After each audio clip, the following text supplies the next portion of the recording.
the dust devil that tore through Kingston, Nevada on that scorching July afternoon in 1882, carried with it a woman who would change everything, though nobody knew it yet, as she stepped off the afternoon stagecoach with nothing but a carpetbag and a look of quiet determination that made the men on the boardwalk shift uncomfortably. Katherine Vaughn was 23 years old, and she had traveled from Philadelphia with a purpose that burned hotter than the Nevada sun beating down on her dark hair. She wore a simple traveling dress of deep green that had seen better days, and her face was streaked with trail dust, but her chin was up, and her blue eyes were clear as she surveyed the main street of Kingston with an expression that suggested she was not easily impressed. The town was exactly what she had expected from her brother's letters before they stopped coming 6 months ago. A collection of weathered buildings clinging to existence in the silver mining region, with the constant sound of stamping mills in the distance and the smell of sage and alkali on every breath of hot wind. Sheriff Raymond Colt stood in the doorway of his office, watching her with eyes that had gone hard the moment he recognized the carpetbag. He was a broad man in his 40s with a thick mustache and a reputation for keeping Kingston peaceful through whatever means necessary. He had been expecting someone from the Vaughn family eventually, ever since Thomas Vaughn had died in what the official report called a mining accident. The moment Katherine asked the stagecoach driver to point her toward the sheriff's office, Raymond felt his jaw tighten. "Miss Vaughn," he said, not bothering with pleasantries as she approached, "I received your telegram. You should have saved yourself the trip." Katherine stopped 3 feet from him, setting down her bag with deliberate care. "Sheriff Colt, I came to collect my brother's belongings and to speak with the men who were there when he died. Your brother's belongings were sold to cover his debts. As for the accident, I have a full report. Nothing you need to concern yourself with." Raymond crossed his arms over his chest, blocking the doorway. Kingston is no place for a woman alone, especially one asking questions that have already been answered. "Then it is fortunate I do not require your permission to be here." Katherine's voice was steady, but there was steel underneath the proper Philadelphia accent. "I have funds enough for a room at the boarding house, and I intend to stay until I am satisfied about the circumstances of my brother's death." The muscles in Raymond's jaw worked. "The afternoon stage leaves at 4 o'clock tomorrow. I suggest you be on it." "I will not." "Then let me be clearer, Miss Vaughn." Raymond stepped down from the boardwalk, using his considerable height to loom over her. "You have until sundown tomorrow to conclude your business and leave Kingston. If you are still here when that sun touches the horizon, I will escort you to the stage depot myself and put you on the evening coach by force if necessary." Katherine did not step back, though several onlookers had gathered to watch the confrontation. "On what grounds, Sheriff?" "On the grounds that I keep the peace in this town, and your presence here threatens it. Sundown tomorrow, Miss Vaughn. That is not a suggestion." He turned on his heel and walked back into his office, slamming the door hard enough to rattle the windows. Katherine stood in the street for a long moment, feeling the eyes of the town on her back, before she picked up her bag and walked toward the boarding house with her head high. She did not see the man who had been watching the entire exchange from the shade of the livery stable across the street. Jacob Owen was 26 years old, lean and sun-browned from years of working cattle across 3 territories, with dark blonde hair that needed cutting and gray-green eyes that missed very little. He had drifted into Kingston 2 weeks ago looking for work, and had found it easily enough at the Rockingham Ranch outside town, but he had been planning to move on soon. The pay was decent, but the foreman was a bastard, and the work was hard even by cowboy standards. Now, watching the slight figure of Katherine Vaughn disappear into the boarding house while the sheriff glowered from his window, Jacob felt something shift in his chest. He had heard about Thomas Vaughn's death, heard the rumors that it was not quite the accident everyone claimed, heard the whispers about the mine owners and their hired guns. He had kept his head down because it was not his fight, and he had learned long ago that a drifting cowboy stayed alive by not getting involved in other people's troubles. But there was something about the way that woman had stood her ground against Raymond Colt, something about the set of her shoulders and the steadiness of her voice that made Jacob think of his own sister back in Colorado. She would have been about Katherine's age now, if she had lived. The fever had taken her when she was 16, and Jacob had been too far away working a cattle drive to even say goodbye. He rolled a cigarette slowly, thinking. Then he crushed it out unlit and walked across the street to the boarding house. Mrs. Henderson, who ran the establishment, was a sharp-eyed widow with opinions about everything. She looked Jacob up and down as he came through the door, taking in his worn boots and the dust on his chaps. "If you are looking for a room, Cowboy, I am full up." "No, madam. I am looking to speak with the lady who just came in. Miss Vaughn." Mrs. Henderson's expression grew wary. "The sheriff already had words with her. She does not need more trouble." "I am not here to cause trouble. I knew her brother a little, worked with him briefly before he died." It was not quite a lie. Jacob had met Thomas Vaughn once or twice in the saloon, enough to know he had been a decent man who talked about his family back east. "Just want to pay my respects." The older woman studied him for a long moment, then jerked her head toward the stairs. "Room 3. But if I hear any shouting, you will be out on your ear." Jacob climbed the narrow staircase and knocked softly on the door marked with a brass 3. There was a pause, then Katherine's voice came through, cautious. "Yes, Miss Vaughn, my name is Jacob Owen. I knew your brother a bit. I would like to talk to you if you are willing." Another pause, longer this time. Then the door opened a crack and Katherine looked out at him with those clear blue eyes, assessing. She had taken off her traveling jacket and washed the dust from her face, and Jacob felt his breath catch a little at how lovely she was, all dark curls and pale skin and that determined chin. He pulled off his hat quickly, feeling suddenly awkward. "What did you want to say about Thomas?" she asked. "Not here in the hallway if it is all the same to you. What I have to say the sheriff would not appreciate you hearing." Katherine's eyes narrowed, but after a moment she opened the door wider and stepped back. The room was small and plain, with a bed, a washstand, and a single chair. Katherine sat on the edge of the bed and gestured for Jacob to take the chair. He did, setting his hat on his knee and trying to figure out how to start. "I heard what the sheriff said to you in the street," he began, "about you leaving by sundown tomorrow. I assume half the town heard." He was not subtle. "No, madam. Raymond Colt does not do subtle." Jacob turned his hat in his hands. "Thing is, he meant it. If you are still here tomorrow evening, he will make you leave, and he will not be gentle about it." "Then I will have to risk that, Mr. Owen, because I am not leaving until I know the truth about how my brother died." Katherine's voice was steady, but Jacob could hear the tremor underneath it, the grief and anger held tightly in check. "The letter I received said it was a cave-in at the Silver Bell mine. That Thomas was buried under tons of rock, and they never even recovered his body. But my brother was not a miner. He came west to work as a surveyor, mapping the territory for the railroad. He had no business being in that mine."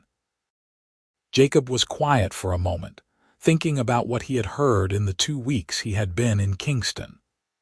The Silver Bell was owned by a syndicate out of San Francisco, and there had been rumors for months about troubles there. Bad air, unsafe practices, accidents that happened too conveniently when men started asking questions about working conditions. "Did you talk to anyone who was there when it happened?" he asked carefully.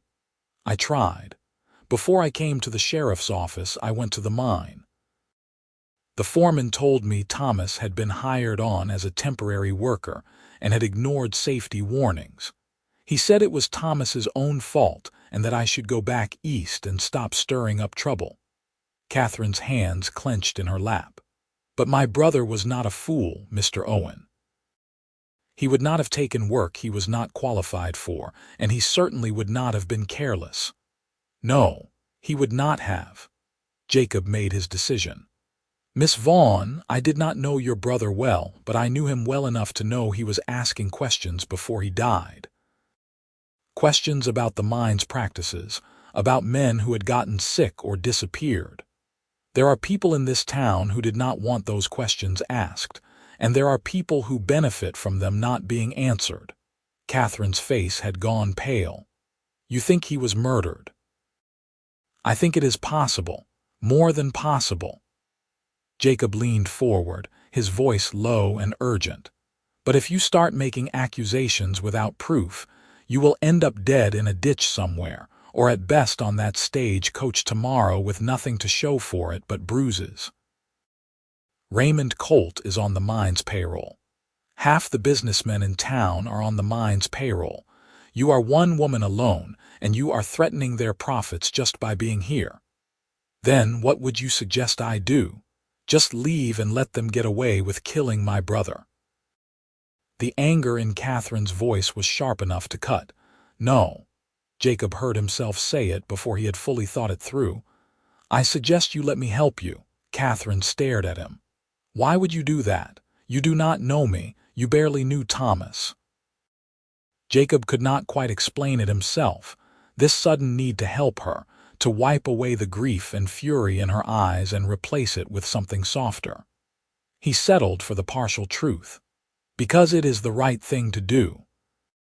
Because your brother deserved better than to be buried in an unmarked grave and forgotten, and because I am tired of drifting through places where men like Raymond Colt make the rules. The sheriff told me to leave by sundown tomorrow.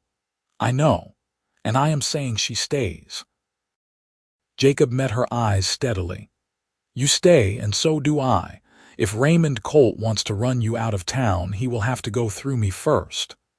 The silence stretched between them, heavy with possibility.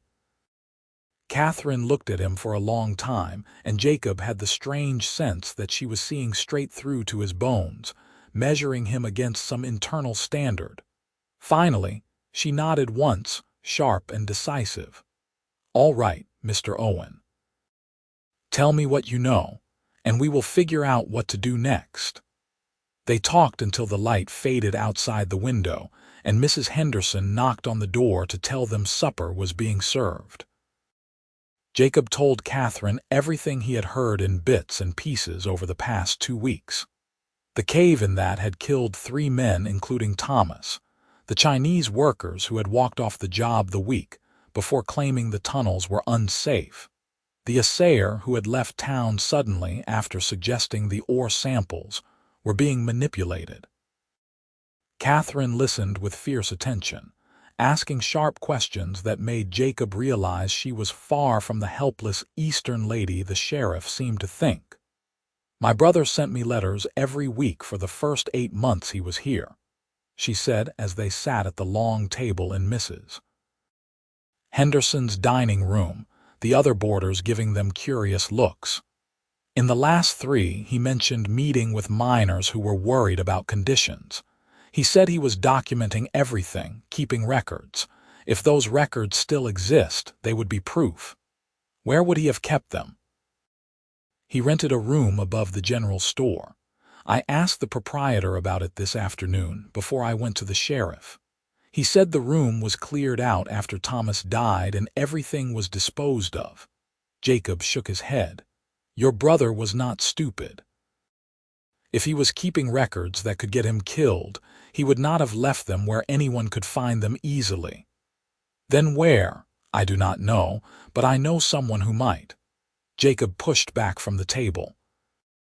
There is a man named Chen Wai who worked at the Silver Bell until the Chinese crew walked out. He is still in town, living in a tent camp on the east side. If anyone knows what your brother was investigating, it would be him. They found Chen Y just as full dark settled over Kingston, and the lamps were being lit along the main street. The Chinese camp was a collection of canvas tents and makeshift shelters on a barren stretch of ground near the stamping mills, and the looks Jacob and Katherine got as they walked through were not friendly. Jacob kept his hand near his gun but tried to look non-threatening, and finally, a young man directed them to a tent near the center of the camp. Chen Y was older than Jacob had expected, maybe 50, with graying hair and the scarred hands of a man who had spent decades working with rock and explosives. He looked at them with shrewd, tired eyes when Jacob explained why they had come. "I knew Thomas Vaughn," he said in careful English. "He was a good man, one of the few whites at the mine who treated us like human beings." "He was my brother," Katherine said quietly. "I came to find out what really happened to him." Chen Y was silent for a long moment, his face unreadable. Then he sighed and gestured for them to sit on the blankets that served as his furniture. "Your brother was helping us. We tried to tell the mine owners that the tunnels in the north section were bad, that there was gas building up and the timbers were rotting. They did not listen. When 3 of our crew got sick from bad air, they said we were lying to get out of work."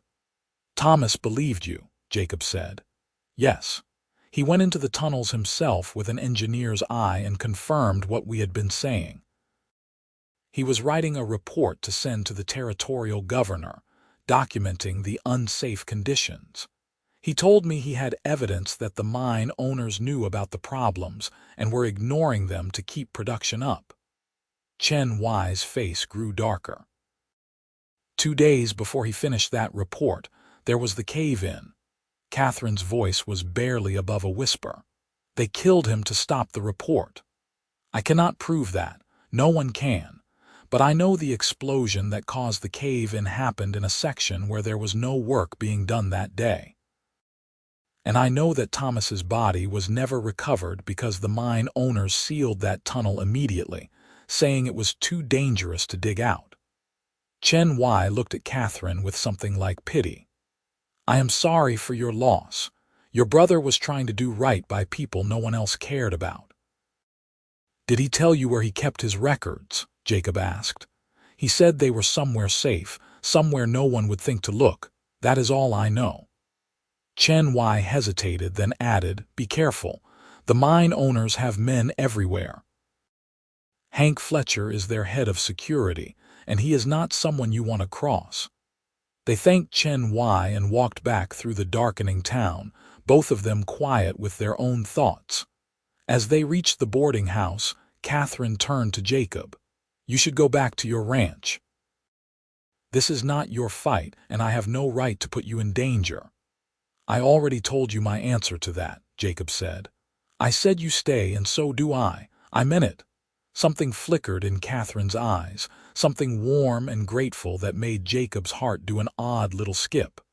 "Why?" she asked again, softer this time. "Why are you really doing this?" Jacob looked at her in the lamplight from the boarding house windows, this brave, stubborn woman who had come all the way across the country to find the truth about her brother's death. He thought about his sister, about all the times he had failed to be there when people needed him, about the emptiness of drifting from town to town with nothing to hold on to. "Because you should not have to do this alone," he said simply. "And because when I look at you, I see someone worth standing beside." The words hung in the air between them, more honest than Jacob had intended. Katherine's breath caught and her eyes went wide. For a moment neither of them moved.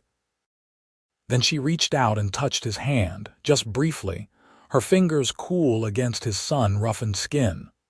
"Thank you," she whispered. Jacob nodded, not trusting himself to speak.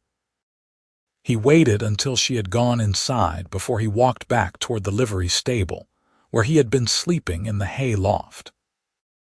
His mind was already working on the problem of where Thomas Vaughn might have hidden his records, but underneath that practical concern was a warmth he had not felt in a very long time, a sense of purpose that had nothing to do with the investigation and everything to do with the woman whose hand had rested so briefly in his.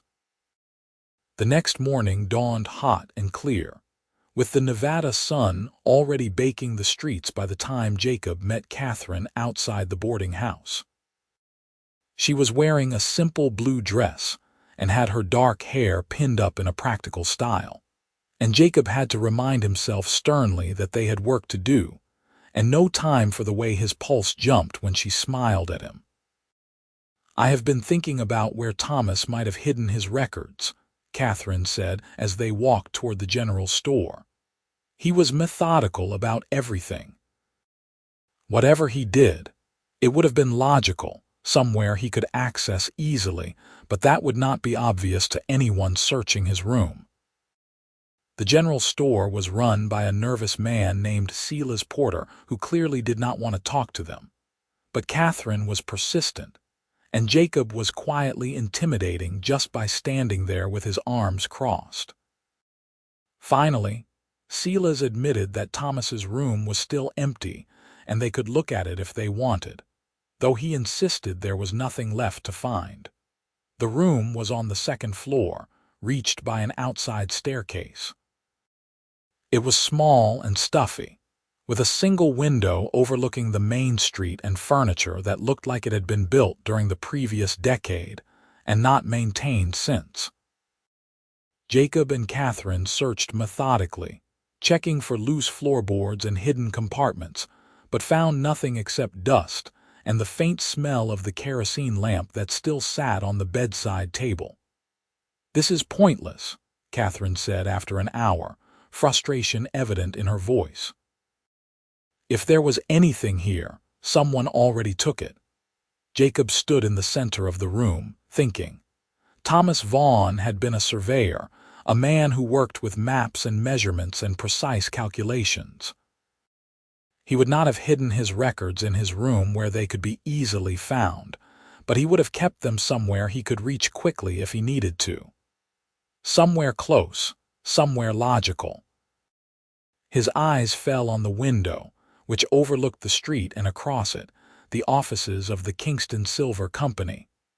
Thomas would have been able to see the mine offices from this window. He would have watched the comings and goings, maybe even documented them. "The general store," Jacob said suddenly. "Not the room, the store itself." Katherine looked at him sharply. "What do you mean? Your brother was a surveyor." He thought in terms of landmarks and reference points. "This room looks directly at the mine offices. What if he hid his records somewhere in the store, using this room as his reference point? Somewhere Silas Porter would not think was unusual, but that Thomas could access any time he came downstairs." They hurried back down to the store, where Silas was waiting on a customer and looking increasingly unhappy about their presence. Jacob studied the layout carefully, noting the shelves of dry goods, the counter, the storeroom in the back. If he were hiding documents, where would he put them? Katherine was examining the shelves with the focus of someone who knew what they were looking for. She ran her fingers along the spines of the few books Silas kept in stock, supplies of almanacs and Bibles and dime novels. Then she stopped, her hand hovering over a thick ledger wedged between a cookbook and a catalog. "Jacob," she said quietly. He moved to her side as she pulled the ledger out. It was an ordinary account book, the kind merchants used to track transactions. But when Katherine opened it, the pages were covered in Thomas Vaughn's neat handwriting, filled with dates and names and observations about conditions in the Silver Bell mine. "This is it," Katherine breathed. "This is what he was compiling." They were so focused on the ledger that neither of them noticed Silas Porter had gone pale behind his counter, or that he had slipped into the back room. By the time they realized what was happening, it was too late. The front door of the store slammed open and 3 men walked in, led by a broad-shouldered brute with a scarred face and a marshal's badge pinned to his vest. "Well now," said Hank Fletcher, the Silver Bell's head of security. "Looks like we have some thieves helping themselves to store property." Jacob stepped in front of Katherine, his hand dropping to his gun. "That ledger belonged to Thomas Vaughn. His sister has every right to it. I do not know anything about that. All I know is that Silas here says you are stealing from his store." Fletcher's smile was cold and mean. "And since I am a duly appointed deputy of this county, it is my job to arrest you both." "You have no authority over me," Katherine said, though Jacob could hear the tremor in her voice. "I have broken no law." "Maybe not, but your cowboy friend here is trespassing and causing a disturbance. That is enough to lock him up until we sort this all out." Fletcher nodded to the 2 men behind him. "Take him." Jacob's gun was halfway out of its holster when something hard crashed into the back of his head. The world went sideways and he felt himself falling, heard Katherine scream his name. Then there was nothing but darkness. He woke in a cell that stank of urine and vomit, with his head pounding and dried blood crusted in his hair. The light coming through the small barred window suggested it was late afternoon, and Jacob cursed himself for being stupid enough to get caught off guard. He should have known Fletcher would not play fair, should have been watching for an ambush. Mr. Owen. Jacob lurched upright, sending a fresh wave of pain through his skull, and saw Katherine in the cell next to his. She was gripping the bars with white knuckles, her face pale but angry. "Are you all right?" he managed. "Better than you. They hit you very hard." Katherine's eyes were bright with unshed tears. "They took the ledger. Fletcher has it." Jacob swore, low and vicious. "What time is it?" "Almost 4 o'clock. The sheriff came by an hour ago to gloat. He said the afternoon stage already left and the evening coach departs at sundown. He intends to put me on it himself." So they had a few hours at most. Jacob gripped his own bars and tested them, but they were solid iron set deep in stone. There was no way out unless someone let them out, and he did not think that was likely. Raymond Colt had them right where he wanted them. "I am sorry," Katherine said quietly. "You were right. I should have left when the sheriff told me to. Now you are in jail because of me, and Thomas's evidence is gone, and none of it matters." "It matters," Jacob said firmly, "and this is not over." But as the light began to fade outside and he heard boots approaching down the corridor, Jacob had to admit to himself that he did not see a way out. Raymond Colt appeared outside their cells with a ring of keys in one hand and a satisfied expression on his face. "Miss Vaughn, it is time for you to go. There is a coach waiting to take you to the depot." He unlocked her cell and gestured for her to come out. "As for you, Cowboy, you will be staying here until the circuit judge comes through next month. Assault on a deputy marshal is a serious charge." "I never touched Fletcher," Jacob said. "That is not what he says, and since it is his word against yours, well," Raymond shrugged, "you should have known better than to involve yourself in things that did not concern you." Katherine was pulled out of her cell, but she twisted in Raymond's grip to look back at Jacob. "Do not give up," she said urgently. "Promise me you will not give up." Before Jacob could answer, she was hauled away down the corridor. He stood gripping the bars, helpless fury rising in his chest as he heard the outer door slam shut. This could not be how it ended, with Katherine forced onto a stagecoach and Thomas Vaughn's killers walking free. There had to be something he could do, some way to fight back. He was still standing there 10 minutes later when he heard voices outside, growing louder. Then the outer door crashed open, and there were footsteps coming fast down the corridor, multiple sets of boots. Jacob tensed, expecting Fletcher and his thugs, but the man who appeared outside his cell was Chen Wai, followed by a dozen other Chinese workers. They were armed with picks and shovels and grim determination. "We heard what happened," Chen Wai said. "We are getting you out. You cannot break me out of jail. They will hang you. They are already trying to drive us out of town. We have nothing left to lose." Chen Wai pulled out a sledgehammer from where it had been hidden against his back. "Besides, you were helping Katherine Vaughn. Thomas helped us. We pay our debts." The sound of metal on metal rang through the jail as Chen Wai and two other men attacked the lock on Jacob's cell. It took 3 minutes of hard work, but finally the lock shattered and the door swung open. Jacob stumbled out, still dizzy from the blow to his head. "Where is Katherine?" "They are taking her to the stage depot now. If we hurry, we can stop them." They ran through the streets of Kingston as the sun touched the horizon, a motley group of a cowboy and a dozen Chinese miners that made everyone they passed stop and stare. The stage depot was at the far end of town, and Jacob could see the coach already waiting with its team hitched, ready to depart. Katherine was being marched toward it by Raymond Colt himself, with Hank Fletcher and 3 other deputies flanking them. "Raymond!" Jacob shouted. The sheriff turned, his face going red with rage when he saw Jacob was free. "What the hell? Get back here. I told you yesterday," Jacob said, coming to a stop 20 feet away. Chen Wai and the others fanned out behind him in a show of solidarity. "She stays, and so do I."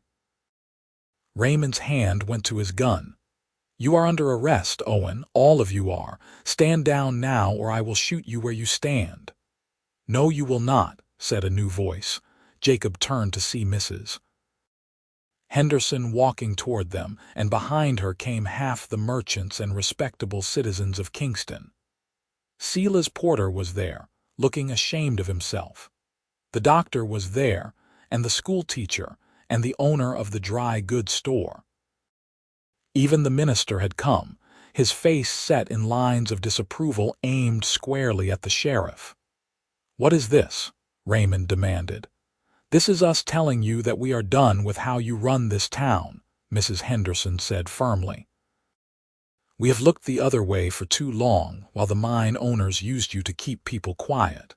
But we draw the line at throwing innocent women out of town and jailing men who try to help them." The cowboy assaulted a deputy. "Hank Fletcher is not a real deputy and everyone knows it," the doctor spoke up. "He is a hired thug with a fake badge, and we have all seen how the mine covers up accidents and pays off officials. It is past time someone stood up and said enough." Raymond looked around at the gathering crowd, and Jacob saw the moment the sheriff realized he had lost. His face went from red to white and his hand fell away from his gun. Fletcher and his men shifted nervously, outnumbered and suddenly uncertain. "This is not over," Raymond said, but there was no force behind the words. "Yes, it is," Katherine said clearly. She pulled free of his grip and walked to Jacob's side, her head high. "I am staying in Kingston until the territorial governor investigates my brother's death. And if anyone tries to stop me, the story of what happened here will be in every newspaper from here to San Francisco. I have friends in the press, Sheriff Colt. They will be very interested in a town where lawmen murder surveyors to protect mining profits." It was a bluff, or at least mostly a bluff, but it worked. Raymond stared at her for a long moment, then spat in the dust and turned on his heel. "Fine, stay, but you are on your own if anything happens to you." He stalked away, Fletcher and the other deputies trailing behind him. The crowd began to disperse, people drifting back to their businesses with the self-conscious air of folks who had just done something brave and were not quite sure how to feel about it. Chen Wai clasped Jacob's shoulder briefly, then led his men back toward their camp, which left Jacob and Katherine standing alone in the growing twilight, the stage coach forgotten behind them. Katherine was trembling now that the adrenaline was fading, and without thinking, Jacob pulled her into his arms.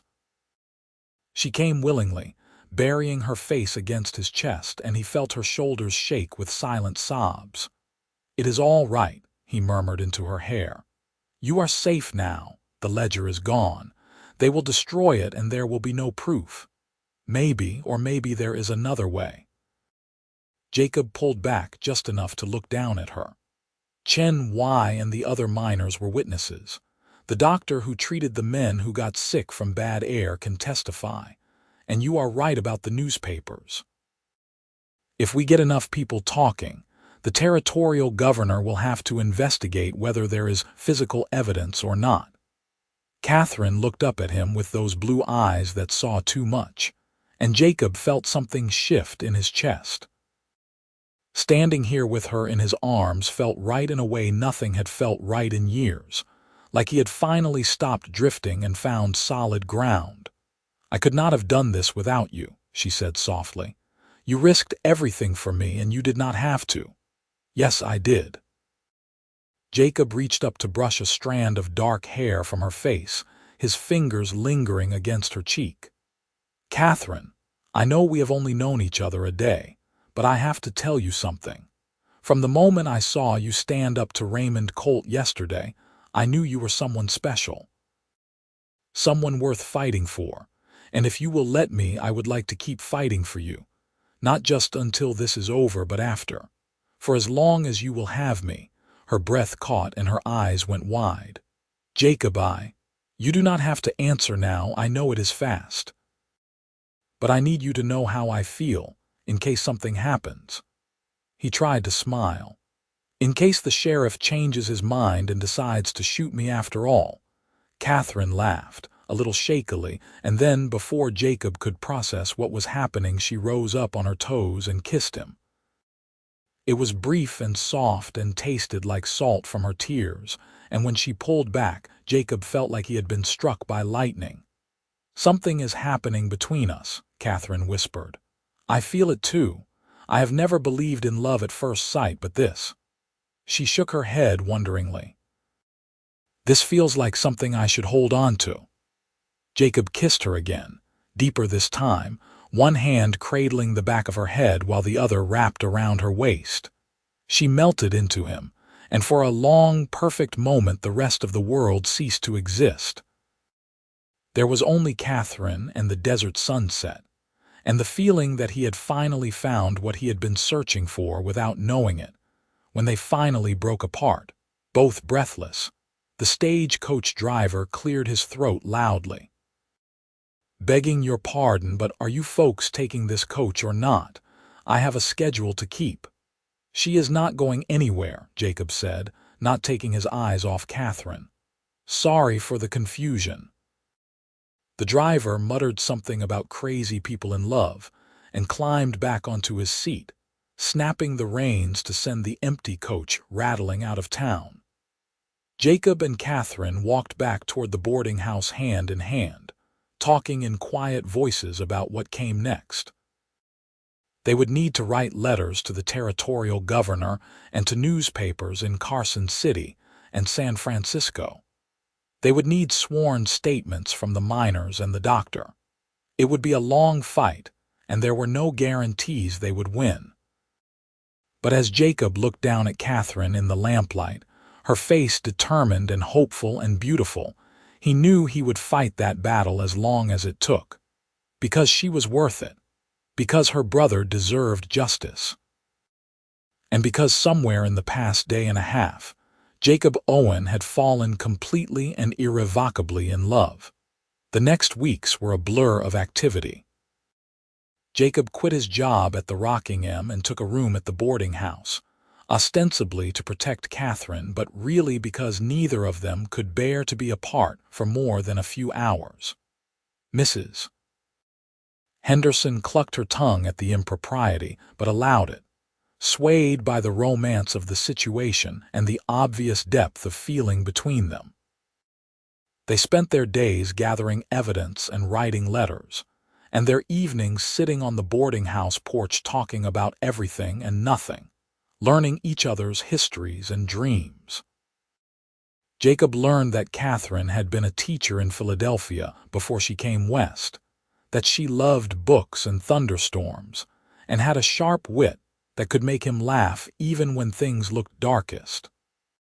Katherine learned that Jacob had been born in Texas, but had drifted north after his parents died, that he was better educated than most cowboys because his mother had been a school teacher herself, and that he had a quiet strength that made her feel safe for the first time since Thomas died.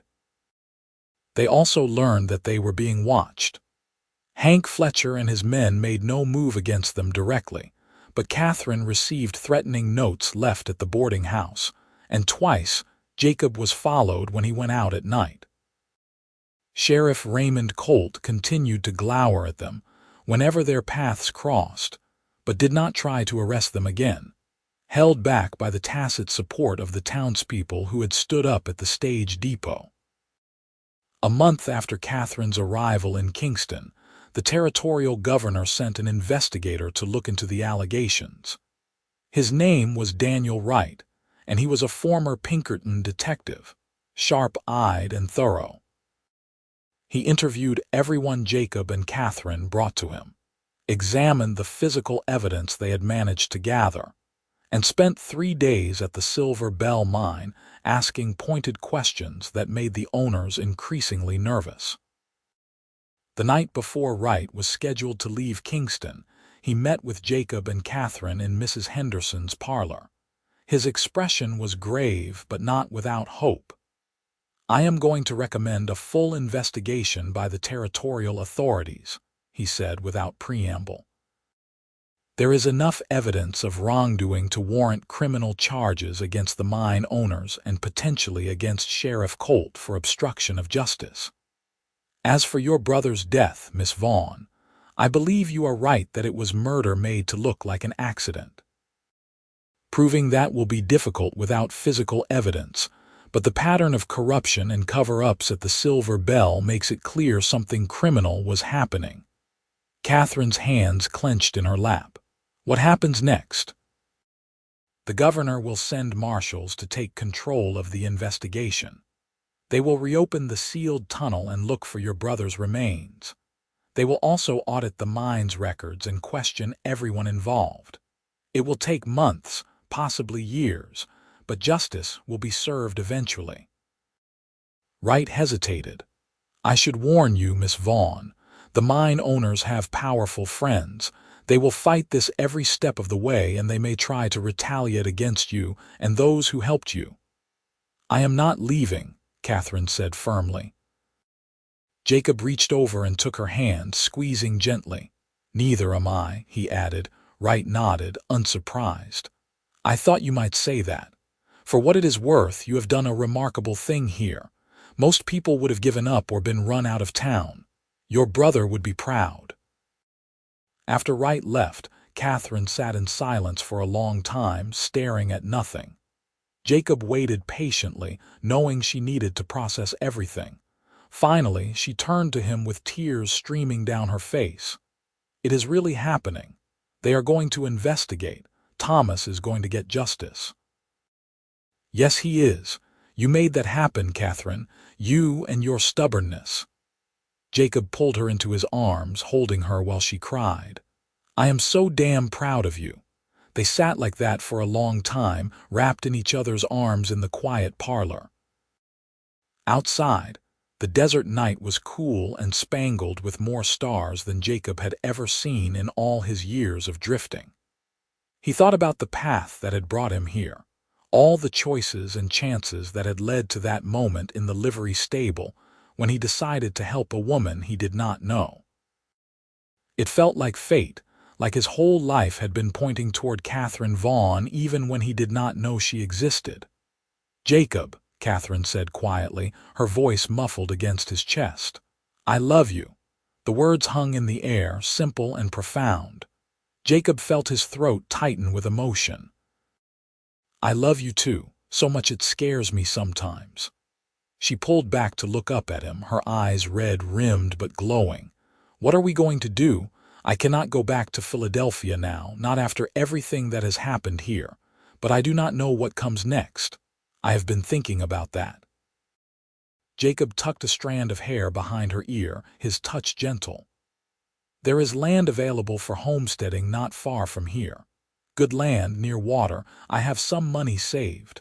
Not a lot, but enough to get started. We could build a ranch, raise horses maybe. It would be hard work, but we could make something real together." "Jacob Owen, are you asking me to marry you?" "I am. I know it is fast. I know we have only known each other a few weeks, but I have never been more sure of anything in my life."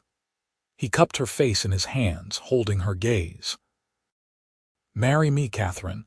Stay here and build a life with me. I promise I will spend every day making you happy." "Yes," she breathed. "Yes, absolutely yes." Jacob kissed her then, pouring all his love and hope and determination into it. Katherine kissed him back with equal fervor, her arms wrapping around his neck, and for the second time, Jacob felt like he had been struck by lightning. This was what he had been searching for all those years of drifting. Not just a place to belong, but a person to belong with. They were married 3 weeks later in the small white church at the end of Kingston's Main Street. Chen Wai and the other Chinese miners came, as did Mrs. Henderson and the doctor, and half the respectable citizens of town. Even Sela's porter showed up, shame-faced and apologetic, with a set of china dishes as a wedding gift. Sheriff Raymond Colt was notably absent, but that suited everyone just fine. Katherine wore a simple dress of cream-colored linen that Mrs. Henderson had helped her sew, with wildflowers from the desert braided into her dark hair. Jacob wore his best shirt and a new vest, his blonde hair freshly cut and his boots polished to a shine. When the minister asked if he took Katherine to be his wife, Jacob's voice was steady and sure. "I do. For as long as we both shall live." Katherine's vows were equally firm, her blue eyes never leaving his face.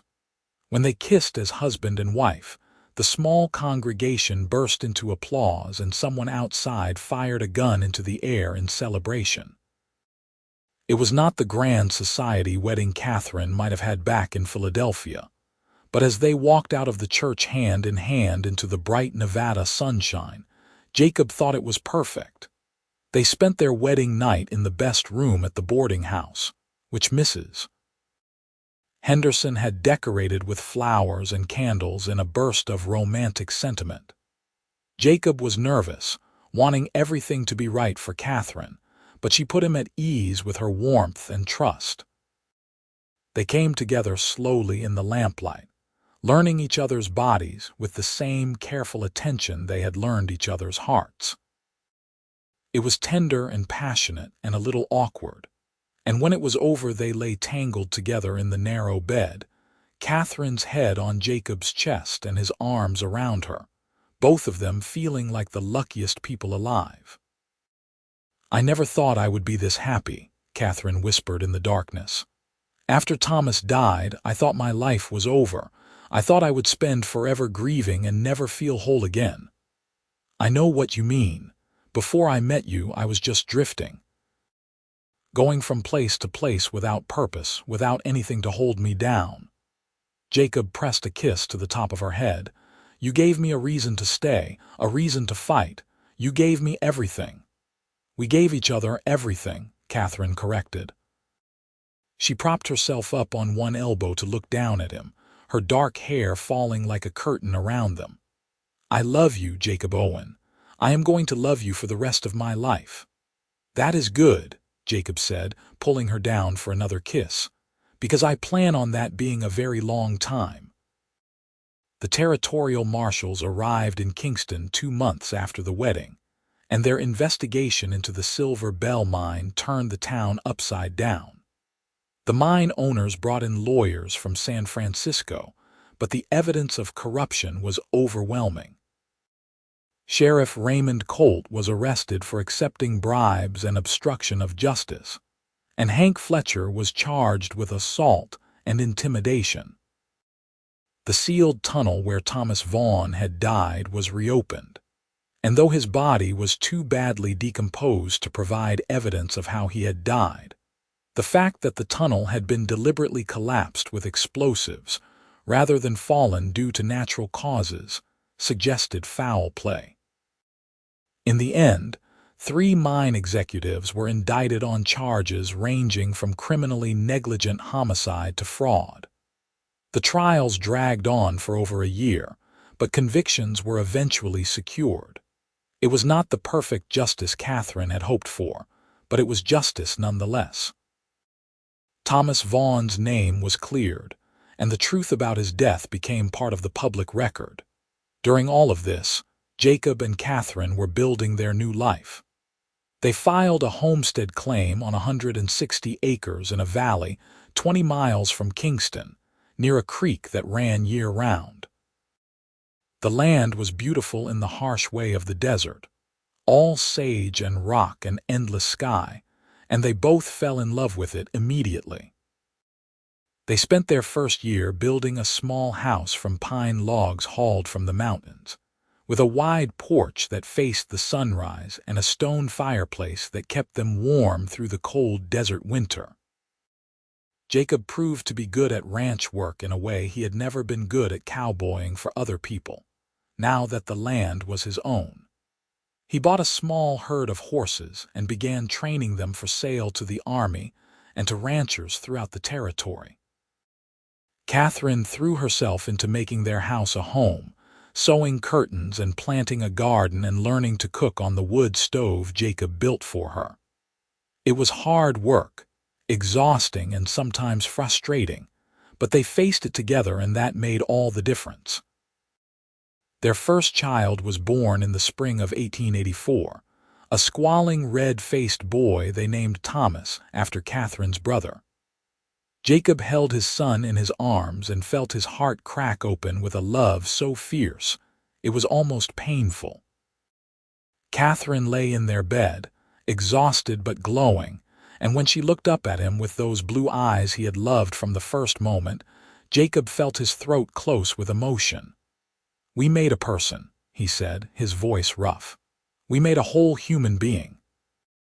"We did," Katherine agreed, reaching up to touch their son's tiny hand. "And we are going to raise him to be brave and kind, just like his namesake." They had 3 more children over the next 8 years. A daughter named Sarah in 1886, another son named James in 1888, and another daughter named Rose in 1892. Each birth strengthened the bond between Jacob and Katherine, each child a living symbol of their love and commitment. The ranch prospered too, growing from a small homestead into a successful horse breeding operation that supplied mounts throughout Nevada and into California. Chen Y and several of the other former Silver Bell miners became neighbors, filing their own homestead claims in the area and starting a small farming community. The Chinese families grew vegetables and raised chickens, selling their produce in Kingston and creating a thriving network of mutual support. Jacob and Chen Y remained close friends, their children playing together and their families sharing meals and celebrations. Katherine never fully got over her brother's death, but the pain became softer with time, eased by the knowledge that his killers had been brought to justice and that his memory lived on in their son. She wrote articles about the Silver Bell case for newspapers in Carson City and San Francisco, using her voice to advocate for mine safety and workers' rights throughout the territory. Her words carried weight because she had lived through the corruption and fought against it, and several reforms were enacted because of her advocacy. As for Jacob, he found that the restlessness that had driven him to drift for so many years had completely disappeared. Every morning he woke up next to Katherine. Every day he worked his land and raised his children. Every evening he sat on the porch watching the sunset over the valley they had built together. He felt grateful. Grateful for the chance encounter in Kingston that had changed his life. Grateful for the stubborn Eastern woman who had refused to leave when the sheriff told her to. Grateful that he had been brave enough to say, "She stays," and so do I when it mattered most. The years passed with the rhythm of ranch life. Branding in the spring, haying in the summer, breaking horses in the fall, hunkering down for winter. Thomas grew into a serious boy with his mother's blue eyes and his father's steady temperament, showing a talent for working with horses that made Jacob glow with pride. Sarah was wild and fearless, always climbing things she should not and coming home covered in dirt. James was quiet and bookish, more interested in the stories Katherine read aloud than in ranch work. Rose was still a baby, but she had already wrapped both her parents around her tiny finger. In the spring of 1895, when Katherine was 36 and Jacob was 39, they celebrated their 12th wedding anniversary by riding out to the spot where they had first homesteaded.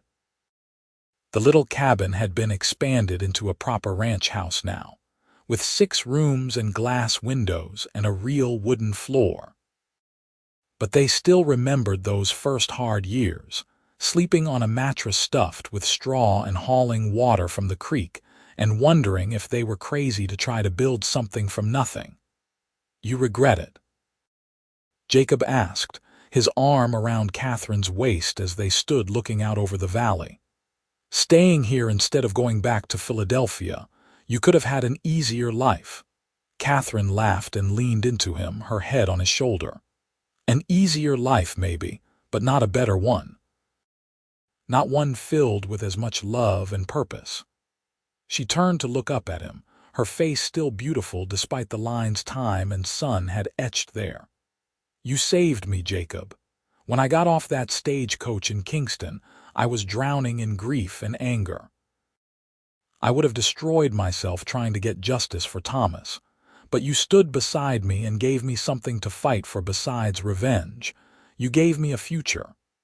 "You saved me right back," Jacob said, kissing her forehead. "I was lost before I met you. I had been lost for years, just too stubborn to admit it. You gave me a home, Katherine. Not just this place, but you. You are my home." They stood there for a long time, wrapped in each other's arms, watching their children play in the distance and their horses graze in the pasture. The desert wind was warm and carried the smell of sage, and somewhere a hawk cried as it circled overhead. It was an ordinary moment in an ordinary life, and it was absolutely perfect. That evening, after the children were in bed and the ranch was quiet, Jacob and Katherine sat on their porch like they had 1,000 times before. The stars were bright overhead, and a coyote called from somewhere in the hills. Katherine was mending a shirt, and Jacob was working on a bridle, their hands busy but their minds at peace. "You ever wonder what would have happened if I had gotten on that stagecoach?" Katherine asked suddenly. "If I had let the sheriff run me out of town?" Jacob was quiet for a moment, thinking. "I try not to. It hurts too much to imagine a life without you in it." He set down the bridle and took her hand. "But I will tell you this. If you had gotten on that coach, I would have followed you. I would have gotten on my horse and ridden after you and told you exactly how I felt, even if you thought I was crazy." "Would you really?" Katherine's eyes were bright with unshed tears. "Without question. From the moment I saw you stand up to Raymond Colt, I knew you were someone I could not let go, someone worth fighting for, worth staying for." Jacob brought her hand to his lips and kissed it gently. "You changed everything, Katherine. You made me believe in love and home and building something that lasts. I would have followed you to the ends of the earth if that was what it took. I am so glad you did not have to." Katherine set aside her mending and moved to sit in Jacob's lap, something she still did even after 12 years of marriage and 4 children. He wrapped his arms around her and held her close, breathing in the familiar scent of her hair. "I am so glad I stayed." "So am I," Jacob murmured. "Every single day, I am grateful for you, for us, for everything we have built together." They sat like that until the moon rose, talking about their children and their plans for the ranch and all the small details that make up a shared life. It was not dramatic or exciting, but it was real and it was theirs, and that was worth more than anything. The years continued to pass, bringing challenges and joys in equal measure. There were hard winters when they worried about the horses surviving, and dry summers when the creek ran low, and they had to haul water. There were illnesses and accidents, and all the ordinary dangers of frontier life. But there were also births and weddings and harvests, celebrations and quiet moments of contentment that added up to a life well lived. Thomas grew into a fine young man who took over much of the day-to-day running of the ranch, allowing Jacob to slow down a bit as his joints grew stiffer. Sarah married a neighboring rancher's son and moved 30 miles away, close enough to visit regularly, but far enough to have her own life. James shocked everyone by becoming a lawyer and moving to Carson City, where he used his education to advocate for mining reforms, just like his mother had done with her writing. Rose, the baby, stayed close to home and showed signs of inheriting her mother's fierce determination and her father's way with horses. In 1910, when Jacob was 54 and Katherine was 51, they became grandparents for the first time. Sarah gave birth to a daughter she named Katherine after her mother, and when Jacob held the tiny baby in his arms, he was transported back 28 years to the moment he had first held his own son. The cycle continuing, the family growing, the love multiplying. That night, lying in bed with his wife of 28 years, Jacob felt overwhelmed by gratitude. "We did it," he said quietly. "We built something real, something that will last beyond us." Katherine rolled over to face him, her hair gray now but her eyes still that same clear blue. "We did." And it all started because a stubborn woman refused to leave town when the sheriff told her to, and a brave cowboy said she could stay. "Best decision I ever made," Jacob said, pulling her close. "Saying you stay and so do I." "Best decision we ever made," Katherine corrected, kissing him softly. Choosing each other every day for all these years. They fell asleep in each other's arms, the way they had for nearly 3 decades, secure in the love they had built and the legacy they were leaving. Outside, the desert night was peaceful, and the ranch they had carved from nothing slept quietly under the stars. The final years of their life together were gentle ones. Jacob retired from active ranch work and spent his days teaching his grandchildren to ride and telling them stories about the old days. Katherine continued to write, though now it was memoirs and family histories rather than advocacy pieces. They both moved a little slower, ached a little more, but their love remained as strong as ever.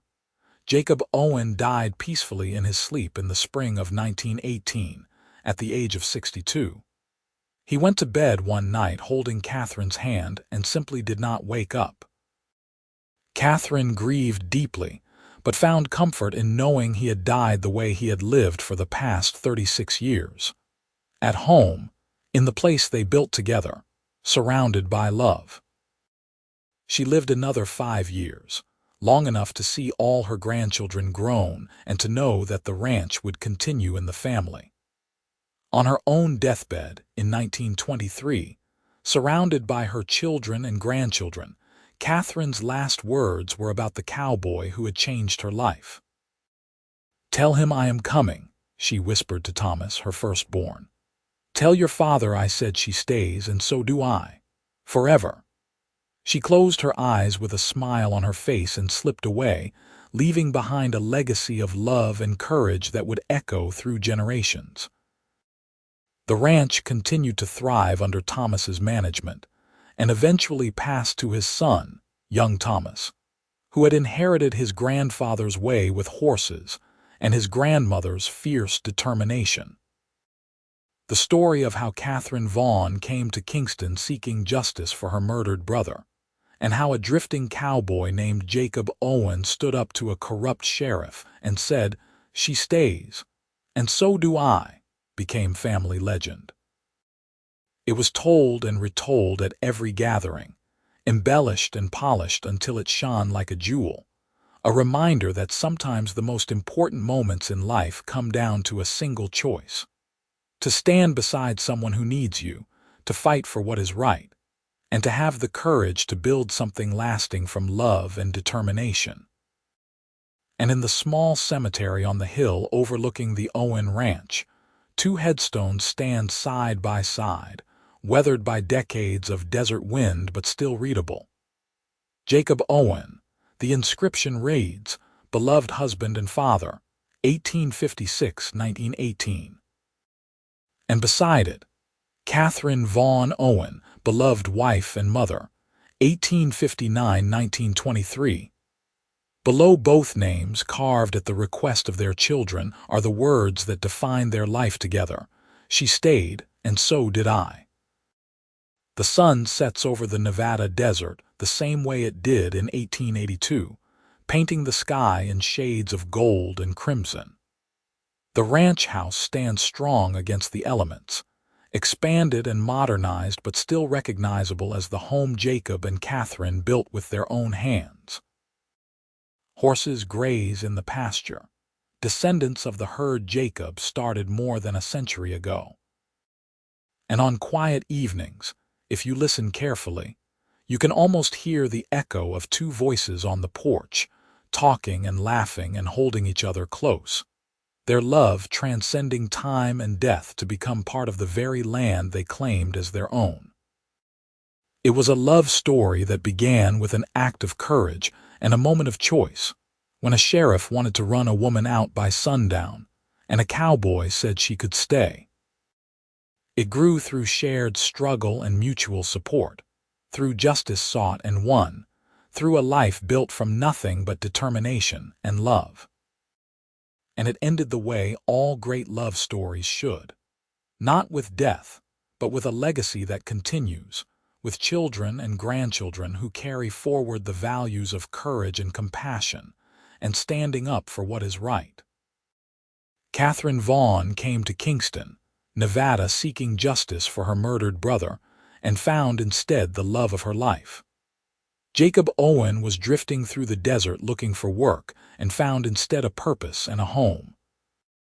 Together, they proved that sometimes the most profound changes in our lives come from the smallest decisions, from the choice to help a stranger, from the courage to stand when it would be easier to walk away, from the willingness to say, "She stays, and so do I," when everything else is telling you to leave. Their story became a part of the history of Kingston and the surrounding territory, a reminder that ordinary people can do extraordinary things when they have the courage to act on their convictions. The mine reforms Katherine advocated for saved countless lives in the decades that followed. The ranch Jacob and Katherine built became a cornerstone of the local economy, and a symbol of what could be achieved through hard work and dedication. And the love they shared became a standard against which their descendants measured their own relationships, a North Star of commitment and partnership that guided generation after generation. In the end, that is what matters most, not the dramatic confrontations or the victory over corruption, but the quiet daily choice to love and support each other, to build something together that is greater than the sum of its parts, to create a legacy that outlasts our own brief lives. Jacob and Katherine understood that from the beginning, from that moment in the street when he stepped forward and said she could stay. Everything else, all the joy and struggle and triumph that followed, was simply the natural result of that first brave choice. And so the story ends not with a goodbye, but with a continuation. The ranch prospers under new management. The family grows and spreads across the West, carrying forward the values of courage and justice that Jacob and Katherine embodied. And somewhere in the fabric of time, two souls who loved each other across decades and beyond death remain forever intertwined, their story a testament to the transformative power of love and the courage to stand for what is right, no matter the cost. She stayed. He stayed. And together, they built something that would last forever.